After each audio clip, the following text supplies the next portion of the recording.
Gore, gore, cellar door.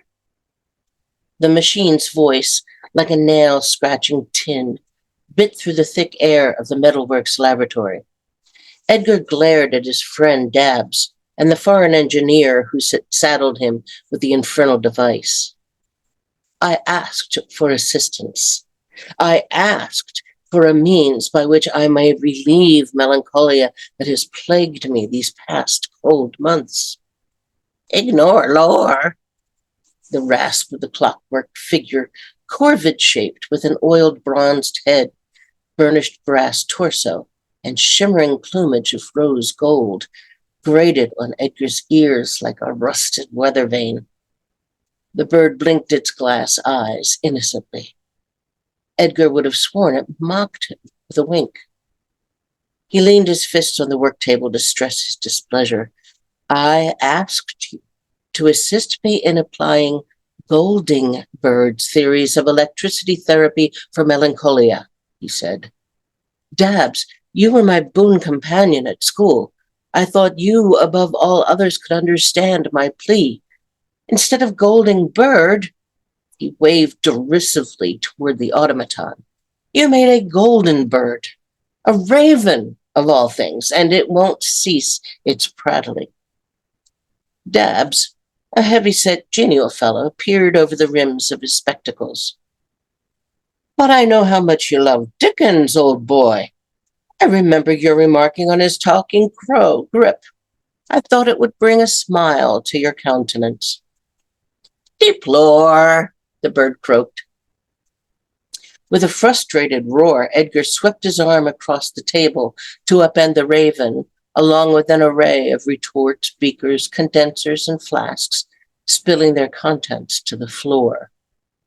Pour more? And you betray my confidence by entrusting my commission to this French demon. Edgar pointed an accusing finger at the slender figure beside Dabbs. Dabbs approached warily and put a comforting arm around Edgar's shoulder. I assure you, Poe, Duval is the foremost electrical engineer in the field, specializing in clockwork automata. The Raven is exquisitely designed to your specifications, old boy, the finest in mechanical intelligence. Were you meticulous in its application? Edgar growled. I am not mad, Dabbs. Angry, yes, but mad, never. The two engineers exchanged concerned glances. With welding caps so tight against their heads, an odd goggle-eyed mask that covered Duval's eyes, they looked more like hairless, diabolical creatures conferring on the nature of Edgar's soul. The tiny laboratory above the ironworks door, already a steamy closet thick with fumes from the foundry, grew even warmer in the uncomfortable silence. The raven preened its burnished feathers, creating a soothing susurration of sound like brushes on a cymbal. It ruffled them out and eyed Edgar with the smug arrogance Edgar associated with his pseudo-father, John Allen, demanding results when he had never explained to the young orphan he had taken in, punishing mercilessly when Edgar failed to measure up to his expectations. Chore, abhor, bore, knock to the floor. Taunted him. Duval examined the raven, stroking its golden wings and tracing its claws with the delicate care of a nurturing parent. Monsieur Poe, the raven generates a very low voltage when it preens and ruffles. Energy it stores and applies through the electrodes upon its talons. This conduction of electricity should not have enabled the machine any further interaction than the mild therapeutic application you requested. How long did you expose yourself to the electrodes? Edgar flinched at the questions, not for its unintelligible content, but because it was the first time Duval addressed him, and he had not realized Duval was a woman. His collar tightened, his face flushed. He had unwittingly entrusted himself to a woman, the very cause of his melancholia. One woman. His wife. A year ago, Virginia's throat had burst a blood vessel, and from that moment the shadow of mortality consumed Edgar's life apace with the disease consuming his beloved Virginia. More importantly, monsieur, Duval said, poking her face into his, were you in control of your mind when you applied them? Flustered, Edgar snapped. I am in possession of my faculties at this moment, madam, and I resent the insinuation. Duval pursed her lips. Dabbs gave you clear instructions on the application. I heard him remind you that the influence of alcohol or opium while undergoing this therapy would incur dangerous consequences. Edgar dismissed her. I recall no such instruction, and I would have you to understand I do not make use of opium or any such insalubrious substances that would interfere with the clarity of my mind. Such rumors of my addiction are but gross slanders, nor have I touched a drop of alcohol for many months, as I promised my wife that I would remain sober so I may assist her in these painful days. Alcohol does not agree with my constitution. The rude Frenchwoman took up a lamp and pressed closer to Edgar, studying his eyes. Steel gray pierced Edgar's soul, analytical, intrusive, unforgiving.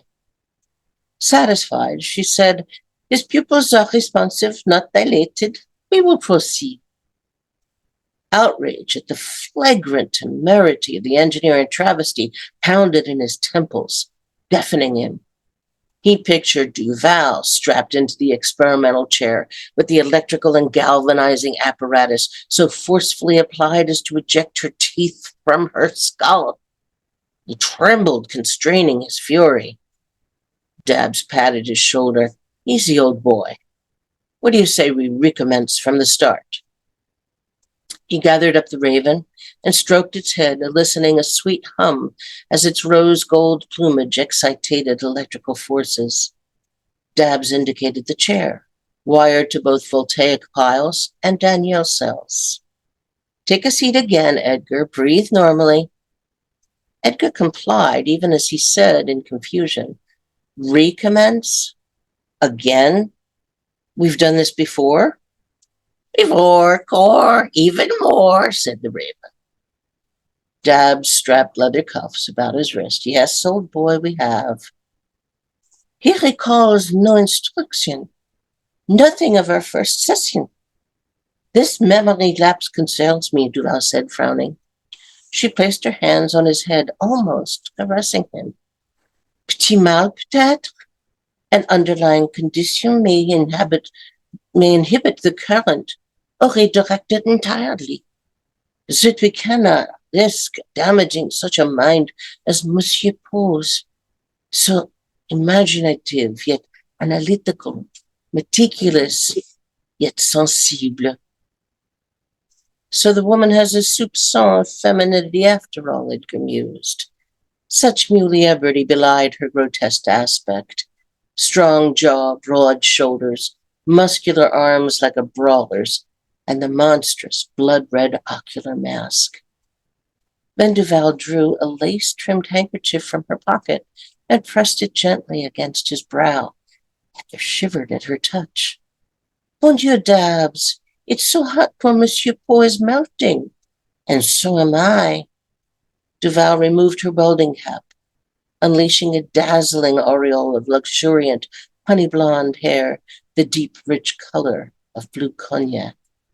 Exo, not the cheap gut-burning stuff down on 2nd Street.